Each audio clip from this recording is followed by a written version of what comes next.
থকা আমাৰ বিৰোধী ঐক্য মঞ্চৰ এই সংবাদমেল ইয়াত আমাৰ অসম জাতীয় পৰিষদৰ উপ-সভাপতি ডক্টৰ দিলীপ ভূঞা ছাৰ আছে আমাৰ লগত, আৰু আমাৰ জাতীয় পৰিষদৰ সম্পাদক চিত্ৰৰঞ্জন বসুমতাৰী ডাঙৰী আছে। মই আপোনালোক সকলোকে আজি এই সংবাদমেল আমি আয়োজন কৰিছোঁ। আপোনালোকে সকলোৱে জানে যে যোৱা কালি এটা বিশেষ ঘটনা অসমৰ বিধানসভা চলি আছে। বিধানসভাৰ মজিয়াত যোৱা কালি বিধায়ক শিৱসাগৰৰ বিধায়ক অখিল গগৈ ডাঙৰীয়া উপস্থিত থাকিব পৰা নাই, কাৰণ স্বাস্থ্যজনিত বিষয়। কিন্তু তেওঁ স্বাস্থ্য বেয়া হোৱাৰ মাজতে বিধানসভালৈ যোৱাৰ এটা পৰিকল্পনা কৰিছিল, আৰু সেই মৰ্মে এখন বিশেষ পোষ্টাৰ বনাবৰ কাৰণে পৰিকল্পনা আগনিশা তেওঁ কৰিছিল। কৰাৰ পাছত আমি দেখিবলৈ পালোঁ যে এই বিষয়টো চৰকাৰী যন্ত্ৰই গম পালে, আৰু গম পোৱাৰ পাছত য'ত এই পোষ্টাৰ বনাব দিয়া হৈছিল সেই পোষ্টাৰ বনোৱা যি মা ভৱানী প্ৰেছ, যাৰ স্বত্বাধিকাৰ অসীম হাজৰিকা, জয়ানগৰস্থিত গুৱাহাটীৰ যিটো প্ৰেছ, তাত তেওঁলোকে পুৱাৰ পৰা তেওঁলোকে ঘেৰাও কৰি ৰাখিলে, স্বত্বাধিকাৰীগৰাকীৰ তেওঁৰ মোবাইল জব্দ কৰি ৰাখিলে, আৰু দিনটো এই প্ৰতিষ্ঠান এই প্ৰেছ বন্ধ কৰি ৰাখিলে। অৰ্থাৎ এয়া অসমত ফেচিজিমৰ আৰম্ভণি, এয়া স্বৈৰতান্ত্ৰিক শাসন ব্যৱস্থাৰ আৰম্ভণি। সমগ্ৰ পৃথিৱীত এনেকৈ স্বৈৰতান্ত্ৰিক শাসকে যেতিয়াই তেওঁলোকৰ শাসন ব্যৱস্থাত জনতাৰ জনকণ্ঠক ৰুদ্ধ কৰিব খোজে, গণতান্ত্ৰিক অধিকাৰ কাঢ়ি লৈ যাব খোজে, তেতিয়াই এনেকুৱা ধৰণৰ কাম কাজ আৰম্ভণি কৰে।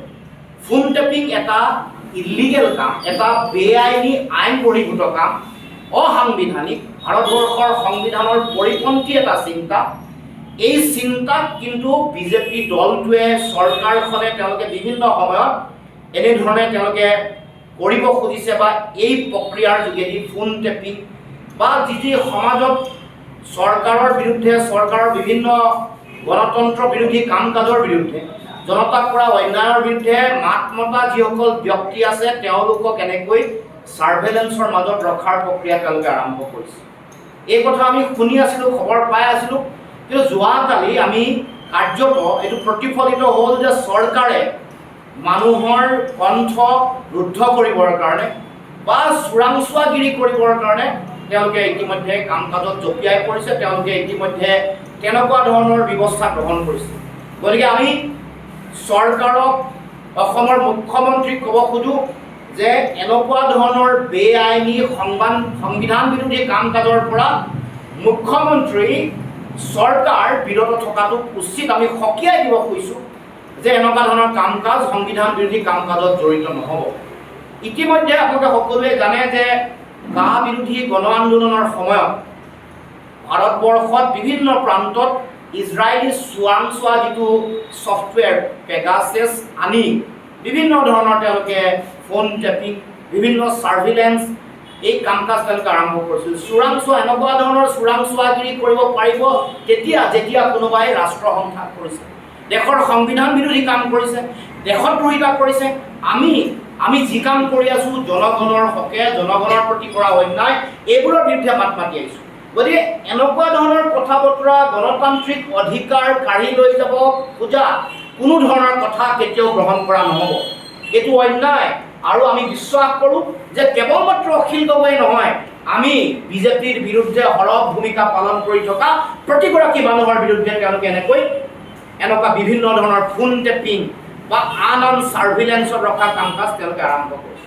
আমি মুখ্যমন্ত্ৰীক ক'ব খোজোঁ যে এনেকুৱা ধৰণৰ কাম কাজৰ পৰা বিৰত থাকক। এয়া আইন বিৰুদ্ধ, সংবিধান বিৰুদ্ধ, ব্যক্তি স্বাধীনতা খৰ্ব কৰিছে, গণতান্ত্ৰিক অধিকাৰ কাঢ়ি লৈ গৈছে, আৰু আমি দেশৰ গণতন্ত্ৰ আৰু সংবিধান সংকটত পৰা কোনো কথা কেতিয়াও মনা নাই আৰু মানি ল'ব নোৱাৰোঁ। সেইকাৰণে আজি এই বিশেষ সংবাদমেলৰ যোগেদি, কাৰণ এইটো এটা অতি ভয়াৱহ এটা চিৰিয়াছ বিষয় এটা, কাৰণ মানুহৰ নিজৰ ব্যক্তিগত জীৱন বা ব্যক্তিগত কথা বতৰা এইবোৰতো যেতিয়া জাচুচি আৰম্ভ কৰিব, তাৰমানে কোনো ধৰণৰ গোপনীয়তা নাথাকিব, ব্যক্তিগত জীৱনৰ গোপনীয়তা নাথাকিব। এই যিটো পেগাছাছ ছফ্টৱেৰ, আপোনালোকে জানে যে এইটো এনেকুৱা ভয়াৱহ, ইমান ভয়ংকৰ এটা ছফ্টৱেৰ যে এগৰাকী ব্যক্তি তেওঁৰ এণ্ড্ৰইড ফোনৰ যোগেদি সোমাই ছফ্টৱেৰ হেক কৰি ঘৰৰ ভিতৰলৈ গৈ ঘৰৰ সকলো ভিডিঅ' লৈ গুচি যাব পাৰে, যিকোনো যাক যদি তেওঁলোকে লক্ষ্য কৰি দিয়ক।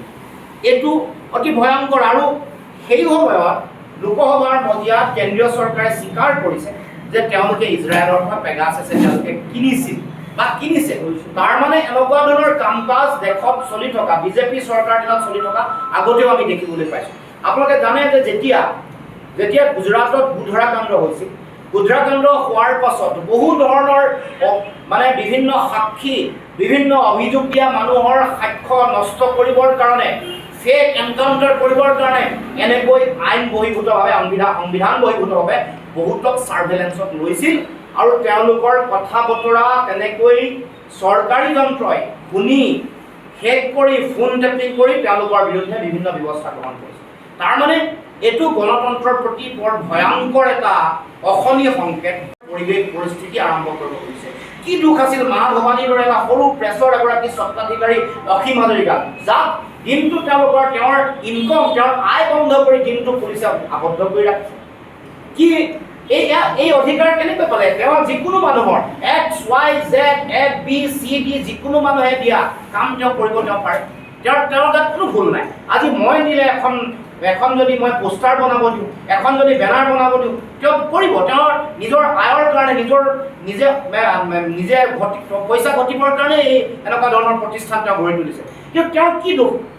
তেওঁৰ মোবাইলটো দিনটো জব্দ কৰি ৰখা হৈছে। তাৰ মানে সাধাৰণ জনতাকো এফালে অন্যায় কৰিছে, অত্যাচাৰ কৰিছে, উৎপীড়ন কৰিছে, তাৰ লগে লগে মানুহৰ গণতান্ত্ৰিক অধিকাৰ নাইকিয়া কৰিবৰ কাৰণে, গণতান্ত্ৰিক কণ্ঠ ৰুদ্ধ কৰিবৰ কাৰণে এনেকৈ উঠি পৰি লাগিছে।